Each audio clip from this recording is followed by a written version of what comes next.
सत्संग में आने वाले या किसी भी गुरु के पास जाके प्रवचन सुनने वाले जो भी उनके शिष्य होते हैं, तो वो अक्सर ये बात भी कहते हैं कि अब हम सत्संग में आए या गुरु धारण कर लिया तो हमारे सारे कर्मों का जिम्मेदार वही है।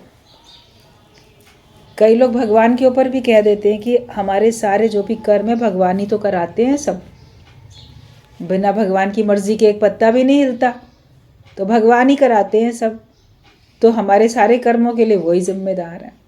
ऐसा मन कभी कभी किसी का भी कह जाता है, और कभी आप लोग का मन भी ऐसा कहा होगा। लेकिन जब समझ आई होगी ज्ञान की, अच्छी तरह से विचार विमर्श किया होगा, तब समझ में आया होगा कि हमारे कर्मों के जिम्मेदार तो हम खुद हैं। अर्जुन ने भी भगवान कृष्ण से ये बात पूछी है, उसके मन में भी ये बात आई कि जब सब कुछ आप ही कराते हैं तो मेरे से पाप भी तो शायद आप ही कराते हैं, आप ही कराते हैं। मेरे से गलत काम पाप फिर मेरे से कौन कराता है, सब कुछ आप ही कराते हैं। तब भगवान कृष्ण ने अर्जुन को भी ये बात बोली कि सत्ता देने वाला शक्ति देने वाला भले मैं हूँ, लेकिन जो पाप तुम करते हो वो तुमसे मैं नहीं कराता, तुम्हारी इच्छा कराती है। जो तुम्हारा जीव भाव है, जो अपने को देह मान के बैठे हो, और उस देह के कारण से जो तुम सुख चाहते हो, उस सुख को पाने के लिए कैसा भी पाप मनुष्य कर लेता है, तो वो उसकी इच्छा ही उससे पाप कराती है। भगवान पाप नहीं कराते हैं। भगवान तो आपको अच्छाई के रास्ते पे लेके जाएंगे, भगवान गलत रास्ते पे क्यों लेके जाएंगे। भगवान का काम किसी को गिराना थोड़ी है, भगवान का काम तो सबको गिरते हुए को उठाना है, बचाना है, भगवान का काम तो ये है। तो ये मन का एक भ्रम है, वहम है कि भगवान मेरे से गलत काम करवाते हैं, या जो मैं कर रहा हूँ अब ना उसका जिम्मेदार गुरु है। तो गुरु जिम्मेदार नहीं है, आप उसकी पूरी बात मानो, समझो। शरीर से कर्म होते हैं, वाणी से होते हैं, मन से होते हैं। आपने शरीर से कर्म करने से पहले क्या ये सोचा कि इस जगह अगर ब्रह्मज्ञानी गुरु हो तो वो क्या करे। ब्रह्मज्ञानी गुरु का इतना आदर्श रोज़ रोज़ किसी ना किसी रूप में हम लोग को सबको सुनने को मिलता है कि उन्होंने कहाँ कहाँ कैसे कैसे अपने आप को छुड़ाया। जैसे अभी गीता भगवान के बारे में आप लोग सुन रहे थे कि उन्होंने निर्लेप न्यारे होके अपना जीवन बिताया। भले संसार के दृष्टि में 7 फेरे लगा के विवाह भी हुआ, विवाह होके वो लखनऊ में आए, लेकिन फिर भी वो रहे तो ज्ञानवान होके ही, और अपना ज्ञान का रंग सब पे चढ़ाया अपने पूरे परिवार में। जो समाज की दृष्टि में उनके पति, उनके ऊपर भी, जो उनकी नंद, उनके ऊपर भी, और जो भी बाकी सगे संबंधी थे, सबके ऊपर ज्ञान का ही रंग लगाया, और खुद भी ज्ञान में ही रहे। क्योंकि मनुष्य क्या होता है ना, पहले आपको परखता है, और परखने के बाद वो डिसाइड करता है कि आप उस पद पे खड़े हो या उससे कच्चे हो। पहले तो आजमाने के लिए आपको गिराने की बात बोलेगा, और देखता है अगर आप गिर गए तो बोलेगा हाँ देखो ये कच्चे थे ना तभी तो गिर गए। और अगर आप नहीं गिरते हो तब बोलेंगे वाकई आपको कितना गुरु ने पक्का बनाया। जैसे किसी ने लिफ्ट देनी चाहिए, स्कूटर पे जा रहा था, कोई सत्संगी था और गुरु ही समझता था गुरु जी को, ऐसी बात नहीं है। लेकिन कहीं जाना था तो उसने कहा कि आप मेरे स्कूटर में बैठ के चलिए। तो उन्होंने कहा कि नहीं आप चलो और हम लोग को आगे रिक्शा मिल जाएगा। ये पहले तो हम देखते थे गुरु जी रिक्शा में ही जाते थे, मालवीय से निकलते थे, कभी लाल बाग जाना, कभी कहीं जाना, या इवन रॉयल होटल तक भी जाना, वहाँ से कोई बस या ऑटो पकड़नी, तो वहाँ से रिक्शा मिलते में जाते थे। मम्मी जी और गुरु जी सब रिक्शा में ही जाते थे। कभी हम लोग सदर से आते थे तो वहीं से रिक्शा लेकर आते थे। एक एक रिक्शा में हम एक एक व्यक्ति बैठ के आ जाता था कि 2 लोग आए हैं तो 2 एक में ना हो के 2 रिक्शाएं ले आते थे, ताकि एक में गुरुजी किसी के साथ बैठ जाएंगे, किसी के साथ मम्मी जी, या दोनों एक साथ बैठेंगे, हम लोग एक साथ बैठ जाएंगे। तो ऐसे किसी ने कहा तो बोले कि नहीं नहीं तुम चलो, हमको रिक्शा मिल जाएगा, आप चलो आगे। तो नहीं पता नहीं, यहाँ पे उस ज़माने में मिलते भी बड़े कम थे, इतना बसा हुआ नहीं था वो एरिया, तो वहाँ पब्लिक ट्रांसपोर्ट बहुत मुश्किल से मिलती थी। तो बोले कोई बात नहीं है, जब तक नहीं मिलेगा तो हम लोग तो पैदल पैदल भी चले जाएंगे। कई बार हम लोग सब लोग गुरुजी के साथ वापस आने में भी या जाने में भी रॉयल होटल से उनके घर तक पैदल पैदल ही बातें करते करते चले आते थे या चले भी जाते थे। तो जब नहीं गुरुजी ने स्वीकार किया बैठना, बोले नहीं नहीं तुम चलो, तो बाद में उसने कहा कि वाकई हम समझ सकते हैं कि आपके गुरु ने आपको कितना मजबूत बना रखा है। मतलब कि चाहे वो खुद ही उनका शिष्य ही था, लेकिन फिर भी, और उसके मन में कोई दुर्भावना नहीं थी और ना गुरुजी के मन में कोई भाव हो ही नहीं सकता, लेकिन फिर भी एक लोक मर्यादा के लिए या समाज में अपना आदर्श दिखाने के लिए, तो बोले किसी के स्कूटर में बैठ के तो हम अकेले नहीं जाएंगे, किसी पुरुष के साथ क्यों जाएं। जाते भी थे तो कहीं अगर 4 व्हीलर है तो उसमें अकेले भी नहीं और साथ सभी लोग होते थे। ऐसी बात नहीं है कि बिल्कुल अकेले ही चले जा रहे हो, ये अकेले अकेले घूम रहे हो। तो वो उन्होंने ऐसे दिखाया।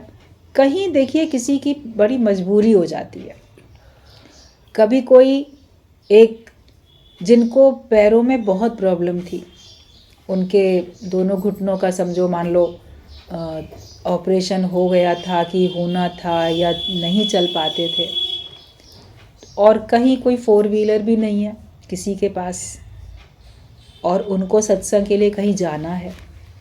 फिर अगर उनका कोई शिष्य, पहले ज़माने में लड़कियां स्कूटी चलाती भी नहीं थी, ज़्यादातर जेंट्स ही चलाते थे, तो फिर अगर मान लो वो किसी के स्कूटर में बैठ के जाएं तो कोई दोष नहीं है। आप सोचो कि फलाना किसी के स्कूटर में बैठ के गया तो दोषी हो गया, वो उस समय असमर्थ है, उसको चलने में प्रॉब्लम है और उसको टाइमली जहाँ सत्संग के लिए जाना है वहाँ पहुँचना है।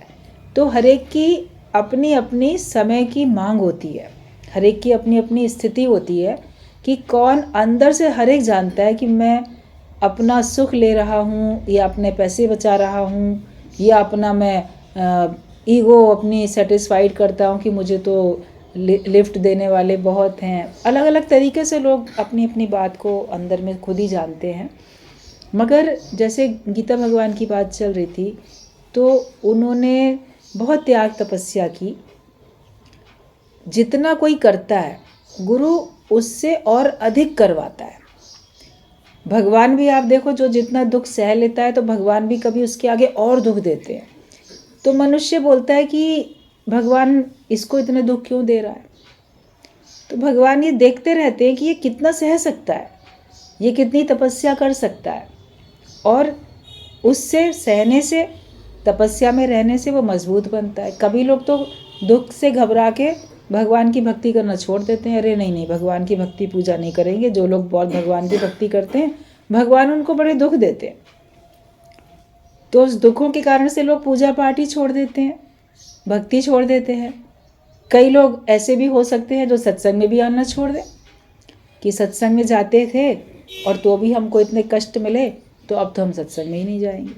हर एक का अपना अपना पता नहीं कौन सा भाव होता है, लेकिन भगवान उसको और मजबूत बनाने के लिए, विवेकानंद ने बहुत अच्छी बात बोली कि अगर कोई बच्चा, जैसे कि क्लास में टीचर बोलता है कि इस सवाल को तुम हल करो ब्लैक बोर्ड पे आके, तो वो देख लेता है कौन सबसे ज़्यादा होशियार बच्चा है, तो उसको बुला के वो उस पर लिखता है कि इसको तुम सॉल्व करो, सारे बच्चे देखें, और वो टीचर जानता है कि ये अच्छी तरह से कर ले जाएगा।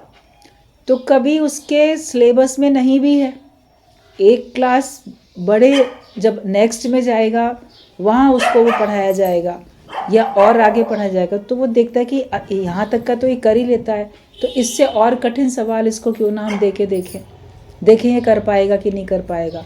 और वो समझदार होशियार बच्चा उसको भी कर लेता है, तो उसके बाद उससे भी कठिन देता है। वो जानता है कि ये कठिन सवाल ये हल कर सकता है, इसलिए उसको दे देता है। तो जीवन में कठिनाइयाँ जो होती हैं वो भगवान जानते हैं कि हम कर सकते हैं, हमने इतना ज्ञान सुना है, हम हर कठिनाई को पार कर सकते हैं। तो हमारे सामने कठिन परिस्थिति ले आता है, अगर हमारा ज्ञान पक्का है तो हम उस कठिन परिस्थिति को पार कर जाते हैं, नहीं पक्का है तो हम उसमें अटक जाते हैं, तो ज्ञान और पक्का करते हैं फिर। हर बात में हमारी उन्नति ही उन्नति है। तो जो सवाल अगर हमारे जीवन में भी सामने आते हैं तो सोचो भगवान हम उसके लायक हैं। वही परीक्षा भगवान हमसे लेता है जो जिसके लिए वो पहले हमको सहन शक्ति दे देता है। कितने भी कष्ट आते हैं, कोई बोलता है ये ना असहनीय था, ये असहनीय कष्ट था, तो इसको हम सहन कैसे कर पाए। तो असहनीय शब्द बोलने में आता है, मगर फिर भी हमारे लिए वो सहन करने योग्य था, तभी तो हम उसको सहन कर पाए, वरना हम सहन नहीं कर पाते। तराजू में आप देखो, पहले बाट रखा जाता है, फिर तोल, जो सामान आपको तोलना होता है वो आप तोलते हो। आप जो भी सामान खरीदने जाते हो, गेहूँ, चावल या सब्ज़ी, फल, कुछ भी, तो जो भी आप लेने जाते हो तो उसमें आप ये देखो कि सब्ज़ी वाला या फल वाला पहले वो रख देता है, तो उसमें वो उसके बाद वो सामान देता है। तो ऐसे ही भगवान भी पहले हमारे अंदर सहन शक्ति भर देते हैं, उसके बाद वो परीक्षा लेते हैं। कभी ये नहीं बोलना कि भगवान ने परीक्षा जो ली तो मुझे शक्ति नहीं दी, उसने शक्ति दी है।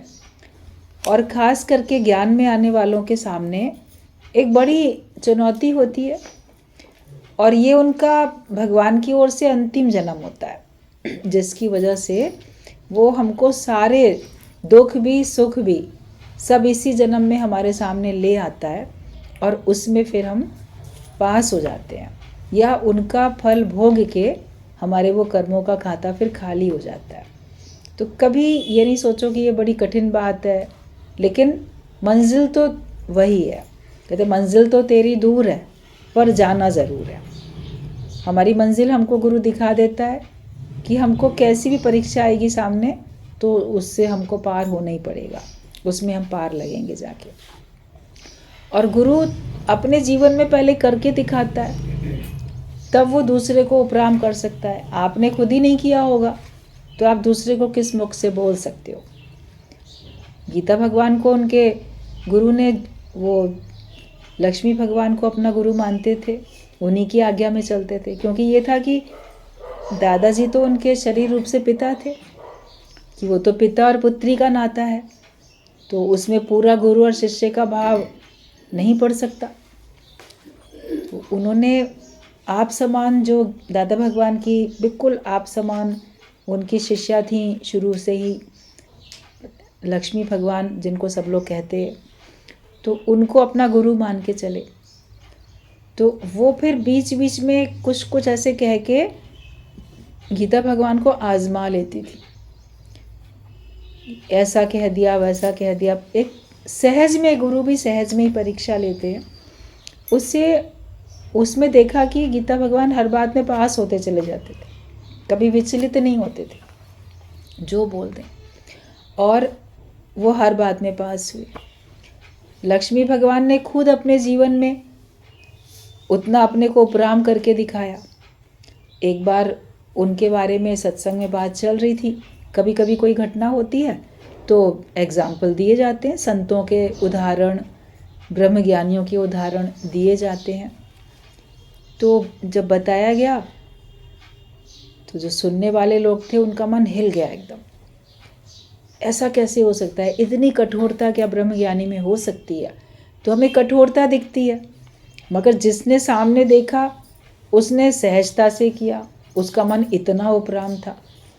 तो जो लक्ष्मी भगवान थी, उनके पति का बहुत जल्दी देहांत हो गया था, और उनकी एक छोटी सी बेटी थी, एक ही बच्ची थी छोटी सी, और उनके पति शरीर रूप से चले गए थे, देहांत हो चुका था। अब वो अपना सिलाई वगैरह करके, जैसे भी करके अपना अर्निंग घर में रहते हुए, परिवार के बीच में रहते हुए वो करती थी। सत्संग उन्हें मिल गया दादा भगवान का, दादा भगवान के संपर्क में आ गई, उनका अंदर का दुख सारा चला गया, हर एक का दुख चला जाता है। और उन्होंने ज्ञान को अपने जीवन में पूरा उतारा, और दादा भगवान का कार्य उनके साथ साथ रह के निष्काम कार्य करने के लिए बहुत तत्पर आगे अपना जीवन पूरा इसी में दिया। अब उनकी लड़की छोटी सी थी, धीरे धीरे बड़ी होती चली गई, जो भी उसने पढ़ाई की बड़ी होती चली गई। और बड़े होने के बाद में वो जैसा अपना जीवन बिताना चाहती थी उसको बहुत इंटरफेयर नहीं किया। फिर जहाँ शादी करना चाहती थी शादी की, शादी बेटी की कर दी उन्होंने। हालांकि उसको बचपन से ही थोड़ी हार्ट में कुछ छेद वगैरह होता है बच्चों के, और कभी वो बड़े होने तक थोड़ा ठीक भी हो जाता है और कभी रिस्क भी रहता है। तो उसके भी हार्ट में थोड़ी ऐसी प्रॉब्लम थी उस लड़की के। तो उन्होंने डॉक्टर्स कहते थे ठीक रहेगी, लेकिन ये है कि शादी वगैरह अगर ना करे तो अच्छा है, क्योंकि शादी के बाद परिवार की इतनी जिम्मेदारियां होती हैं और फिर आगे परिवार के लिए संतान को जन्म देना, तो उसमें हार्ट के ऊपर जोर पड़ता है, शरीर के ऊपर परिवर्तन तो आता ही है। तो लेकिन उसका मन था भाई वो तो संसार में तो ठीक है, उसको भी पता था डॉक्टर ऐसा कहते थे या कहते हैं। तो उसकी शादी भी कराई और फिर शादी होती है तो ठीक है चलो, मगर फिर मन होता है कि नहीं हमारे पास संतान भी होनी चाहिए। तो जैसे उसका अपना चलता था, वहीं ससुराल थी उसमें खुश थी वो, मगर उसको फिर बाद में कुछ प्रॉब्लम हुई, बीमार हो गई और बीमारी में वो हॉस्पिटल में एडमिट हुई लड़की। तब इलाज मुश्किल से हो रहा था। कभी वो सत्संगियों को भेज देते थे, जाते थे हाल पूछ के आए। डॉक्टर ने भी फिर जवाब दे दिया था कि ये बहुत समय तक इसका शरीर नहीं रहेगा। तो अब वो कहे कि वो आए मुझे देखने के लिए अपनी माँ के लिए। तो देखा कि लक्ष्मी भगवान उनको अस्पताल में देखने के लिए जब बुलाया उसने तो नहीं गए,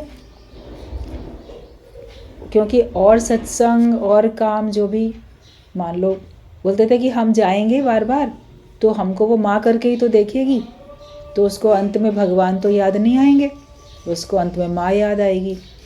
तो तुम लोग जाओगे तो तुम लोग भगवान की बात सुना के, ज्ञान की बात सुना के, सत्संग तो उसने शुरू से ही सुन रखा था, ऐसी बात नहीं थी। और अगर मान लो उसके मन में माँ का ख्याल भी आएगा कि सब लोग देखने आ रहे, मेरी माँ मुझे देखने नहीं आई है, तो क्यों नहीं आई है, तो उसको सत्संग याद आएगा ना, सत्संग के कारण से नहीं आई है। सत्संग को इम्पोर्टेंस दी है, सत्संग के लिए वहाँ गई और सत्संग की वजह से नहीं आई है। तो उसको बीमारी में भी भगवान, सत्संग, माँ भी याद आएगी तो सत्संग तो याद आएगा। उनके मन में ये भाव होता था। कभी गए भी होंगे देखने के लिए, और लेकिन फिर बाद में कभी ऐसे नहीं भी गए देखने के लिए। किसी ने एक बार आके कहा कि नहीं अब तो बिल्कुल, एक डॉक्टर ने कहा है बहुत कम समय है, आप एक बार और देख आओ उनको। तो लास्ट में वो नहीं गए उनको देखने के लिए। और फिर अगले ही दिन ये भी न्यूज़ आई कि अब उसका शरीर नहीं रहा। तब जैसे उस दिन सारा दिन का कहीं और का प्रोग्राम था, पहले से फिक्स था प्रोग्राम कहीं और का, कि सत्संग के बाद वहाँ जाएंगे किसी दूसरे एरिया में और वहाँ किसी के यहाँ पे दिन भर का लंच महफिल और फिर सत्संग, सारे दिन का प्रोग्राम था। तो जैसे ही सवेरे खबर आ गई तो बाकी लोग सब तैयारी करने लगे कि अब हम लोग को अस्पताल जाना है, वहाँ पे इनका बेटी का शरीर शांत हो गया तो उधर ही जाएंगे। तो फिर बोले क्या बात है, बोले वहाँ चलना है ना ऐसे ऐसे उसके पास। तो लक्ष्मी भगवान ने कहा कि अब किसके पास जाएंगे, जिसका नाम ले रहे हो, जिसको कह रहे हो, वो तो अब है नहीं वहाँ पे, वो अब उस शरीर में नहीं है, उसने वो शरीर छोड़ दिया। तो अब हम केवल शरीर को देखने जाएंगे क्या, भाई वो तो नहीं है ना उसमें, तो अब उसके पास जाके हम क्या करेंगे। तो ये सब सुन के सब लोग बड़े हैरान हो गए कि इस हद तक भी कोई अपने मोह को काट सकता है क्या, या लोकारीत को काट सकता है क्या। वरना ससुराल वाले भी तो बोलेंगे कि ये जो बहू थी हमारी, इसकी माँ कैसी है, आई नहीं, मृत्यु पर भी नहीं आई है, उसी शहर में रहते हुए, दूसरे शहर की तो बात छोड़ दो, उसी शहर में रहते हुए कि वो नहीं आई है। तो बल्कि इन लोगों से कहा कि जहाँ प्रोग्राम है वहीं जाओ, वहीं तुम लोग पहले चले जाओ और बाद में हम लोग भी वहीं आ रहे हैं सत्संग के लिए। उस दिन भी वहाँ ना जाके और सत्संग के लिए कहा। तो प्रमिला भगवान उस समय वहीं थे, गुरुजी उधर ही थे, बॉम्बे में थे, उनके सामने की बात है, उन्होंने बताई ये सब बातें। तो जिनके घर में प्रोग्राम रखा था तो प्रमिला जी को और एक दो सत्संगियों को उसके घर भेज दिया। जब वो पहुँचे ये लोग तो वो हैरान हो गई, अरे तुम लोग कैसे आ गए, क्योंकि खबर तो मिल ही गई थी। तो बोले क्यों, आज तुम्हारे घर में है ना प्रोग्राम, तो वहाँ ऐसे ऐसे है। तो बल्कि जिसके घर में गए थे उसका मन चल गया, वो एकदम जैसे चिल्ला पड़ी, ऐसा भी सत्संग होता है क्या, ऐसा है, ऐसे समय में भी यहाँ आएंगे और यहाँ पे खाना पीना होगा, मैं तो बिल्कुल नहीं कर सकती, मैं तो नहीं स्वागत कर सकती, मैं तो बनाऊंगी ही नहीं बिल्कुल भी। तो इन्होंने कहा, गुरुजी ने कहा, भाई हमको तो गुरु ने भेजा है, तुम बनाओ या ना बनाओ, हम तो खाना बना के रखेंगे। तो ये लोग जाके रसोई में अपना खाना वाना तैयार करके रखा। उसका तो मन आ गया कि ये कोई सत्संग है, जो कि जीते जी लास्ट में वो कह रही थी, बीच बीच में कभी गए भी थे, मगर अंत में अगर कोई कह रहा है लाओ चले जाओ, तो उस दिन गए नहीं, और अंतिम समय में भी नहीं गए, और शरीर छूट गया तो भी नहीं गए, बल्कि वहाँ उसकी तैयारियाँ होंगी शरीर को ले जाने की, और ये यहाँ आके सत्संग करें। तो उसको ही जैसे मन आ गया था। अब बाद में तो होता है कि ज्ञान से हर एक को समझ मिलती है। तो जब ये घटना बताई जा रही थी सत्संग में, लखनऊ में ही हम लोग के सामने, तो एक सत्संगी को सुन के बहुत ख़राब लगा। बोले सत्संग क्या ऐसा है, उसको भी ऐसे लगने लगा, क्या इस हद तक हम लोगों को मोह काटना क्या ज़रूरी है, कठोरता नहीं है ये, जब हम किसी और के लिए भी जा सकते हैं, किसी सत्संगी के लिए जा सकते हैं, तो क्यों नहीं जा सकते भाई, गुरु के लिए तो सब बराबर होने चाहिए। तो यही बताया कि हर एक की अपनी अपनी स्थिति और अपना अपना सबका आदर्श अलग अलग होता है, किसको किस समय क्या भगवान उससे कराता है, और वो क्या, किसी ने कहा थोड़ी है, वो क्या कर ले जाता है, कभी मोह को काटने के लिए, कभी कैसे। दादा भगवान ने लोकारीत को काटने के लिए घर में बेटी की शादी और चले गए थे, तो क्या बदनामी नहीं हुई। और जैसे इनके लक्ष्मी भगवान की बेटी की मृत्यु हो गई, उस पर नहीं गए, तो क्या बदनामी नहीं हुई होगी। तो जिस ब्रह्मज्ञानी के द्वारा भगवान क्या करा लेते हैं लीला, और उससे सब लोग उसका आदर्श देखते हैं, और उस आदर्श को देख के वो खुद भी कदम बढ़ा पाते हैं। वरना लगेगा नहीं ये तो सहज है, हमको तो जानना ही है। आप दूर किसी और के भी मृत्यु में दौड़े दौड़े जाते रहते हो, लोकारीत करते रहते हो कि नहीं हम तो जा रहे हैं, हम तो ज्ञान सुनाएंगे, हम तो प्रेम करेंगे, हम नहीं जाएंगे तो कौन जाएगा। तो ये हर एक की अपनी अपनी स्थिति होती है, जो जिस अवस्था में है वो उसी के हिसाब से करेगा, और जितना जितना अंदर से उसके नाते कटते जाएंगे, या वो निष्काम में इतना व्यस्त होता जाएगा, तो सकाम उससे छूटता जाएगा। अगर आप खाली बैठे हो, निष्काम भी नहीं कर रहे हो, तो नेचुरली कोई सकाम का कार्य आएगा तो तुम्हें जाना ही होगा। या पूछ के अगर जाओगे, पूछ के जाओ हम जाएं कि नहीं जाएं, और दोनों बातों के लिए तैयार रहो कि अगर गुरु कह देगा जाओ तो जाऊंगा, नहीं जाओ तो नहीं जाऊंगा। आप करने और ना करने दोनों में समान रह के तो दिखाओ ना। अगर आपको जाना ही है तो हम देखते हैं कि फिर कोई गुरु से पूछता भी नहीं है, हम ऐसा हो गया हम जा रहे हैं। लेकिन जो ये जानता है कि जो कहा जाएगा वो करूँगा, वो पूछता है मैं जाऊँ कि नहीं जाऊँ। फिर गुरु के अंदर से भी जैसी प्रेरणा होती है, किसी को कह देते हैं चले जाओ, किसी को कह देते हैं नहीं भी जाओ। अपना मन जाने में और ना जाने में दोनों में सम है कि नहीं, किसी लोकारीत में, किसी दिखावे में, या आवश्यकता है वहाँ पे, जो भी हमारा मन जैसा भी होता है, तो उसमें हमें अपने आप की चेकिंग करनी है कि मेरी चेकिंग हो जाए, मुझे पता चल जाए कि मेरे अंदर की आसक्ति कहाँ कहाँ पर है। तो लक्ष्मी भगवान ने उस समय पे उनके द्वारा ऐसा एक लीला हुई, ऐसा आदर्श उनका सामने सबने देखा। तो जो खुद काट सकता है लोकारीत को, मोह ममता को, तो वो दूसरे को भी तो उपराम कर सकता है।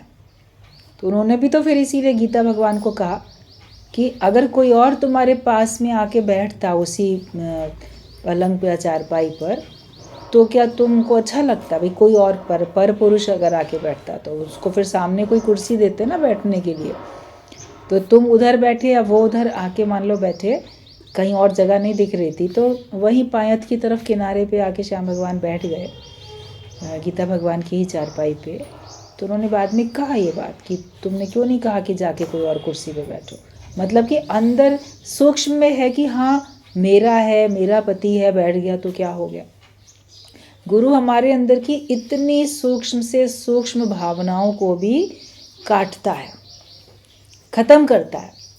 देहाध्यास को, लोकारीत को, सबको ख़त्म करता है, जो कि सुनने में बहुत सबको अटपटी लगी, मगर ऐसा खुद भी कोई नहीं समझ पाता, और दूसरे को भी गुरु जब बताता है तब उसको समझ में आता है।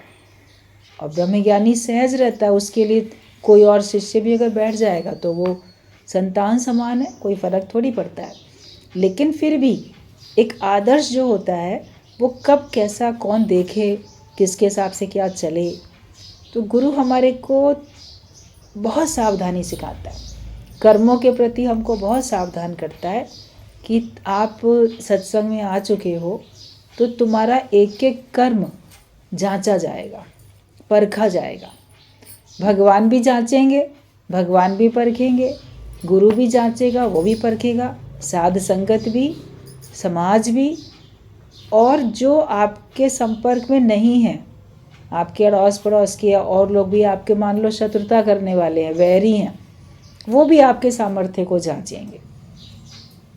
फिर उसके बाद हर एक का अपना अपना जांचने का तरीका फ़र्क है, हर एक का अपना अपना दूसरे को समझने का तरीका फ़र्क होता है, लेकिन जो सच्चाई के रास्ते पे आगे चलता रहता है तो सत्य की तो हमेशा जीत होती है। आखिरकार सत्य की ही जीत होती है, सत्य कभी भी मिट नहीं सकता। और आज कोई किसी को उसके कार्यों को, उसकी लीलाओं को नहीं समझ पाता है, लेकिन बोला गया एवढ ऊंचा होवे कोई, तिस ऊंचे को जाने सोई। जो कोई इतना ऊंचा उठेगा तब वो गुरु कितना ऊंचा है उसको समझ पाएगा। तो गुरु तो हमको ब्रह्म ज्ञान देगा। ब्रह्म ज्ञान में जगत की प्रलय हो जाती है, तुम्हारी अपनी प्रलय है और जगत की प्रलय हो जाती है। तुम्हारा अपना जीव भाव खत्म है और तुम्हारे लिए संसार बना ही नहीं है ही एक ब्रह्म, उसमें दूसरा है ही नहीं। तो जब द्वैत नहीं है तो त्रिपुटी भी नहीं है, मतलब कि कोई कर्म भी नहीं है। आप हो और आपके सामने कोई दूसरा है, तब दो में कोई व्यवहार है या कोई कर्म बनता है, अच्छा या बुरा। लेकिन जब दो ही नहीं है तो तीसरा व्यवहार या तीसरा कर्म कैसे बनेगा। फिर आप अपने आप में हो। ब्रह्मज्ञानी निराकार की प्रेरणा से चलता है, उसके अंदर में भगवान लहर उठा देते हैं और वो चला जाता है। मगर अपनी जांच हमें ज़रूर करनी है। अपने को, स्वयं को तो ब्रह्मज्ञानी सभी कह लेंगे और गुरु भी आपको ब्रह्मज्ञानी ही कहेगा। आप बोलो नहीं हम तो जिज्ञासु हैं, हम तो अभी थोड़ा समय हुआ आए हुए, लेकिन गुरु कहते हैं कि तुमने ब्रह्म का ज्ञान सुन लिया इसलिए तुम ब्रह्मज्ञानी हो। तो अपना व्यवहार ब्रह्मज्ञानी की तरीके से ही करो और बाकी अपने से सच्चे बनो। आप कहीं चले गए तो कोई दोष नहीं, नहीं गए तो कोई बढ़ाई नहीं है, लेकिन आप अपने साक्षी बनो कि मैं वास्तव में सब बातों से अलग हूँ, मैं वास्तव में हर बात से छूटा हुआ हूँ। किसी की प्रशंसा, किसी की निंदा, किसी का राज़ी रहना, किसी का नाराज़ होना मेरे ऊपर कोई असर नहीं डालता है। मैं केवल दूसरे के हित के लिए निष्काम भाव से कार्य कर रहा हूँ। इसमें बहुत सावधानी की ज़रूरत होती है, क्योंकि ब्रह्मज्ञानी और बंध ज्ञानी में कोई बहुत अंतर नहीं समझ में आता है। बोलने के लिए वो भी वही बोलेगा ब्रह्मज्ञानी, और जो बंधा हुआ है अपनी देह से, अज्ञानता से, अपनी आसक्तियों से, कहीं ना कहीं किसी न किसी भावना से, स्वभाव से बंधा हुआ है, वो बंध ज्ञानी कहलाता है। ज्ञान तो पूरा उसके पास है, लेकिन वो कहीं ना कहीं फल की आशा से कहीं से तो बंधा है, कोई कर्म से बंधा है, तो वो भी वही बात बोल रहा है। तो ब्रह्मज्ञानी और बंध ज्ञानी दोनों में बाहर से एकदम से अंतर करना बड़ा मुश्किल हो जाता है। लेकिन हर एक अपना साक्षी जब बनेगा तो वो अपने आप को चेक कर पाएगा कि वास्तव में मैं सच्चाई से अपनी उन्नति करता हूँ या मैं ऐसे ही लोगों को दिखावा करता हूँ या दूसरे को जताने के लिए, दिखाने के लिए मैं कार्य करता हूँ। अंदर से तो अपनी स्थिति वो होनी चाहिए। सत्संग सुनाने वाले बहुत सुना लेते हैं, निष्काम कार्य करने वाले बहुत कार्य कर लेते हैं, लेकिन जब कोई सामने परीक्षा की घड़ी आती है तो उसमें वो अंदर से उसको सह नहीं पाते, उसमें वो दुखी हो जाते हैं, परीक्षा में फेल हो जाते हैं। तो हमें अपने से बहुत साक्षी अपना बन के अपने से बहुत हमको सच्चे बनना है। तो कितने ही कहते हैं गुरु ने जब दीक्षा दी है तो मेरे सब पापों का भार भी ग्रहण कर लिया है, मुझे तो अब करने या सोचने के लिए कुछ भी नहीं है, उनकी कृपा से ही सब हो जाएगा। कि बस सब गुरु करेंगे, सब गुरु करेंगे, सब उनकी कृपा से होगा। ये तो आपको कर्तापने से छुड़ाने के लिए बोला गया कि हाँ सब गुरु करेंगे, ताकि तुम कर्तापने में ना आओ। लेकिन गुरु तुम्हारे द्वारा करेंगे ना, ये भी तो सोचो। गुरु किसके द्वारा कराएंगे? भगवान किसके द्वारा कराएंगे? भगवान किसी के द्वारा तो कराएंगे। तो तुम्हारी उन्नति, तुम्हारा आत्मिक निश्चय भगवान गुरु तुम्हारे ही द्वारा करवाएंगे। तो ये नहीं बोलो कि वो ही सब करेंगे, आपके द्वारा भी जो हो रहा है ये बोलो कि मैं कहाँ करता हूँ, करते हो तुम, कन्हैया मेरा नाम हो रहा है, मैं करने वाला नहीं हूँ, करने वाले तुम हो, और प्रेरणा तुम ही देते हो भगवान, और करवा भी तुम ही रहे हो, मैं कुछ नहीं करता हूँ। इतना हमें निर्लेप न्यारा होना है। तो कोई लोग कहते हैं कि अब तो हमें कुछ करने की सोचने की ज़रूरत ही नहीं, सब उनकी कृपा से ही हो जाएगा। पाप का भार देना या लेना वे जितना सहज समझते हैं वैसा नहीं है। किसी को अपने पाप का भार दे दो या दूसरे के पाप का भार ले लो, ये कोई सहज बात नहीं होती, सरल बात नहीं होती है। कहने के लिए सब कह देते हैं। ऐसी हालत में फिर चिंता ही क्या थी, सभी अनायास ही निष्पाप हो जाते। जब सब कुछ भगवान पे सौंप देते, सौंप दिया, गुरु पे सौंप दिया, तो हम तो पाप से रहित हो गए। फिर तो किसी को भी कर्मों का फल नहीं मिलता फिर तो, कि ठीक है हमने तो सब सौंप दिया, गंगा स्नान करने गए, हम तो सब पाप धो के चले आए, तो अब मेरे ऊपर कोई पाप का फल मुझे मिलेगा ही नहीं, मैं तो कुछ भोगूंगा ही नहीं। अगर ये भाव रख के चलोगे तो जितना भी लोग रोज़ गंगा स्नान करके आते हैं तो वो जो हैं निष्पाप हो जाएं, उनको तो कर्मों का फल कुछ मिले ही नहीं। तो ज्ञान की गंगा में भी हम मान लो पाप अपने धोके चले गए, नहीं नहीं सब गुरु ही करेंगे, सब भगवान ही कराते हैं, ये अगर हम कर लेंगे तो फिर सारे निष्पाप थोड़ी हो जाएंगे। आपको आपके कर्मों का दंड तो मिलेगा ना, बुरे कर्मों का फल तो मिलेगा, अच्छे का भी अच्छा मिलेगा, सुख दुख दोनों ही आपको मिलने वाले हैं। तो पाप का भार गुरु या भगवान को देने गए तो फिर साथ ही साथ पुण्यों का भार भी तो देना पड़ेगा। आप अपने बुरे कर्मों का तो भगवान को सौंप देते हो, गंगा स्नान में पाप धो के चले आए कि हाँ पाप तो हर लेती है गंगा जी, तो पाप दे रहे हो तो अपने पुण्य भी तो दे आओ ना गंगा स्नान का ना पुण्य फल मुझे मिलेगा, ये काम करने का मुझे मिलेगा। सौंपना है तो सभी सौंपो ना, अच्छा बुरा सभी सौंपो। कि गुरु को या भगवान को अगर आप पाप का भार देते हो तो साथ ही पुण्यों का भार भी देना पड़ता है। केवल दुख भोग का अंश दिया और सुख भोग का खुद के लिए रख लिया, इस अवस्था में ना तो तुम्हारा ठीक ठीक देना होता है ना उनका लेना होता है, और पापों का भार देकर निष्पाप हो जाने पर उस आदमी से फिर कोई पाप कर्म करना भी संभव नहीं है। अगर आपने एक बार पश्चाताप किया और आपने सब सौंप दिया तो उसके बाद फिर दोबारा पाप करना भी नहीं है, सिन नो मोर, आगे दोबारा पाप करने नहीं है। तब तो वो पाप का भार देना भगवान को या गुरु को सही रहा। लेकिन अब के जो है मेरे कर्म जो है वो सब मुझको बख्श दे, आगे तेरे ऊपर, जो अभी तक मैंने किया भगवान उसको माफ़ कर दो, आगे तुम्हारे ऊपर है, तुम कराओगे पाप तो कर लेंगे, फिर तुमसे माफ़ी मांग लेंगे। तो ऐसा अगर आप सोचते हो तो ऐसा भगवान करते नहीं हैं। अगर आपने एक बार पश्चाताप किया, अज्ञानता में मनुष्य से बहुत गलतियां होती हैं, मनुष्य गलती का पुतला है, ये अक्सर हो ही जाती है, अक्सर हो जाती है गलती। बचपन से लेके आज तक कभी मन से किसी के लिए बुरा सोचा होगा, कभी वाणी से किसी के लिए बुरा कहा होगा, कभी शरीर से कोई बुरे काम किए होंगे, लेकिन वो सब किए ज्ञान में आए हो तो एक बार तो उन सबको याद करके आपका दिल बड़ा दुखी होता है, बहुत पछतावा करता है, मैंने ऐसा क्यों किया, मुझे ऐसा नहीं करना चाहिए था, मेरी बुद्धि क्यों ऐसे भ्रमित हो गई थी, मेरे से क्यों ऐसे ऐसे बुरे काम हो गए, मैंने क्यों दूसरे की बात मानी, या मैं क्यों दूसरे के हिसाब से चल पड़ा। क्योंकि मन यही बोलता है कि दूसरे के कारण से मैंने गलत काम किया, उसने मुझे गलत राह दिखाई, उसकी वजह से ऐसा हुआ, अपना थोड़ी सोचता है।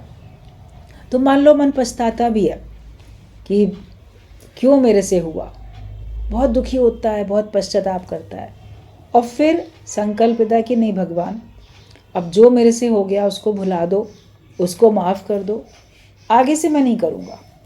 अगर आप आगे से गलती को ना दोहराने का संकल्प लेते हो तब तो वो पुरानी आपकी माफ़ हो सकती है, लेकिन फिर दोबारा वही गलती करो, रोज़ रोज़ आप उन्हीं इच्छाओं में, कामनाओं में, सुखों में गिरो, माया में, और उसको पूरा करने के लिए फिर कोई गलत तरीका अपनाओ, तो फिर आपको भगवान बार बार माफ़ी थोड़ी देंगे।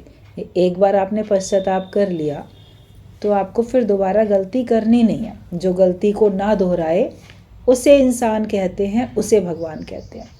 मनुष्य रोज़ रोज़ गलती करता है, और सबसे बड़ी गलती क्या करता है, अपने को देह मानता है। आज संकल्प करेगा नहीं नहीं मैं ये शरीर नहीं हूँ, मैं तो आत्मा हूँ, मैं तो ब्रह्म स्वरूप हूँ, मैं तो भगवान हूँ। फिर उसके बाद में फिर अपने को देह मान के फिर कुछ सोचने बैठ जाएंगे। अपने को देह मानते हो तभी तो भविष्य की चिंता होती है, तभी तो अपने वालों की चिंता होती है, तभी तो कुछ और आप चाहते हो। लेकिन जब अपने को देह नहीं मानोगे तो आपको कोई चिंता भी नहीं रहेगी। तो ये गलती नहीं करो। देह में सब विकार होते हैं और गुरु देह से ही मुक्त करते हैं।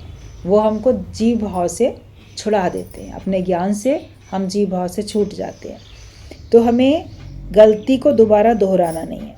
अगर हम बार बार उसको दोहराएंगे तो फिर वो जो गलतियां थीं उनका दंड भोगने के लिए भी हमको तैयार रहना पड़ेगा। कि अगर एक बार आपने पापों का भार दे दिया, निष्पाप हो जाने पर उस आदमी से फिर कोई पाप कर्म करना भी संभव नहीं है। सचमुच में अगर आपने दिया है तो फिर आप जिंदगी में कभी वो गलती करोगे नहीं। यदि बाद में भी मन में पहले के समान पाप या कुप्रवृत्ति रहे, यदि दीक्षा लेकर भी नवजीवन का लाभ न हो, तो समझना होगा कि दीक्षा के समय पाप राशि जो थी वो कुछ दूर पेड़ पर बैठी और बाद में तुम्हारी गर्दन पर सवार हो गई।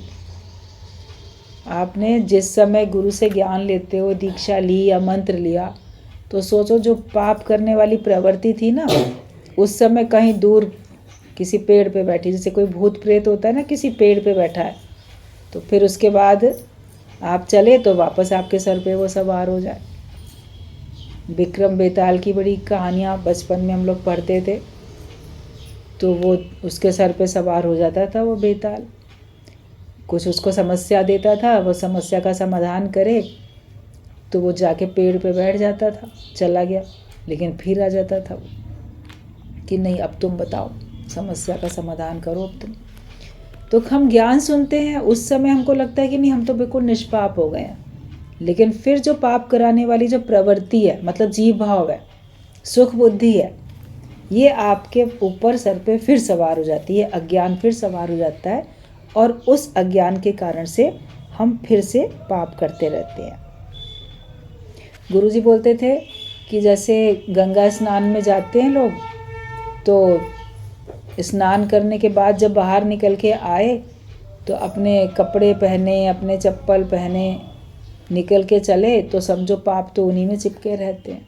सत्संग के लिए भी बोलते थे, तुम लोग आते हो तो अपने जूता चप्पल बाहर उतार के आते हो, वो चमड़ा तो बाहर उतार के आते हो, और लेकिन देह अध्यास वाला चमड़ा तो अंदर ही ले आते हो। और उतने समय के लिए तुम सोचते हो कि हम तो बहुत शुद्ध हैं, बड़े पवित्र हैं, लेकिन जब सत्संग खत्म होगा, उठ के वापस अपने चप्पल पहन के जाओगे तो फिर तुम्हारे ऊपर जीव भाव चल जाता है। जब ये बात शुरू में पहली बार सुन रहे थे तो हमने कहा कि चप्पल पहनकर आए हैं जूता चप्पल, तो वापस जूता चप्पल पहन के तो जाना ही पड़ेगा ना, ऐसा तो नहीं कि नंगे पैर चले जाएंगे, तो उससे क्या बचा जाएगा। बोले कि वो देह अध्यास तुम्हारे अंदर नहीं आना चाहिए। जो चीज़ हमने एक बार छोड़ दी वो तो टेम्परेरी, चलो आपने जूते चप्पल उतारे फिर पहन लोगे, उसको तो फिर उतार दोगे, घर जाके दूसरे चप्पल पहन लेते हो। लेकिन जो तुम्हारी प्रवृत्तियां हैं वो भी तो बदल जानी चाहिए ना, हमारी मनोवृत्तियां बदल जानी चाहिए। जीव भाव को दोबारा मत लाओ। आप वही कपड़े धो के दोबारा पहन लेते हो, वही जूते चप्पल जब तक नहीं टूटते हैं आप दोबारा रोज़ रोज़ पहनते ही हो, लेकिन जीव भाव को दोबारा नहीं पहनो। ज्ञान की गंगा में ऐसा अपना मन शुद्ध करो, ऐसा पवित्र करो कि फिर दोबारा से तुम्हारे अंदर में अज्ञान आने ना पाए। ये सावधानी रखो। तो अज्ञान के लिए, माया के लिए, मन के लिए आप नो एंट्री का बोर्ड लगा दो कि नहीं, तुम यहाँ पे तुम्हारा स्वागत नहीं है, तुम्हारा आना मना है। जब खुद सावधान रहोगे, अगर गेट पर कोई गेट कीपर है, सावधानी से वो चौकीदारी कर रहा है, तो कोई भी उसकी मर्जी के बिना अंदर आ नहीं सकता ना। तुम्हारी मर्जी के बिना तुम्हारे अंदर अज्ञान कैसे आ जाता है, तुम्हारा जीव भाव कैसे आ जाता है तुम्हारी मर्जी के बिना? इसका मतलब तुम समझदार नहीं हो, तुम ताकतवर नहीं हो। समझदार बनो और ताकतवर बनो। तो पाप भी ऐसे ही हैं, जो जिस समय सत्संग में बैठते हो या गुरु से कोई मंत्र लेते हो तो उस समय आपको लगता है कि हट गए, लेकिन जीव भाव पूरा आपने अगर नहीं उससे पीछा छुड़ाया तो कभी भी आ जाएगा। कहते नहीं है मन का कोई ठिकाना, घड़ी में कुछ है, घड़ी में कुछ, एक पल में कुछ, एक पल में कुछ होता है। गहरी नदियाँ नाव पुरानी, खेवटिया से मिले रहना, उसी से जुड़े रहना। मतलब गुरु के निगाह में हमेशा रहो और उसकी आज्ञा में चलो, आज्ञा मान सदा सुख पाए। तभी हम आगे उठ सकते हैं कि गुरु ही सब करेंगे, मतलब कि उसकी आज्ञा में चलोगे तो वो आपको सही सलाह देंगे और फिर आपका जीव भाव अज्ञान खत्म होगा, पाप से बचोगे और आप अपने सत्य स्वरूप में फिर टिक जाओगे। अपने से, स्वयं से हमको मेहनत करनी बहुत ज़रूरी है। ठीक है, आज एक ही यही पॉइंट पढ़ते हैं।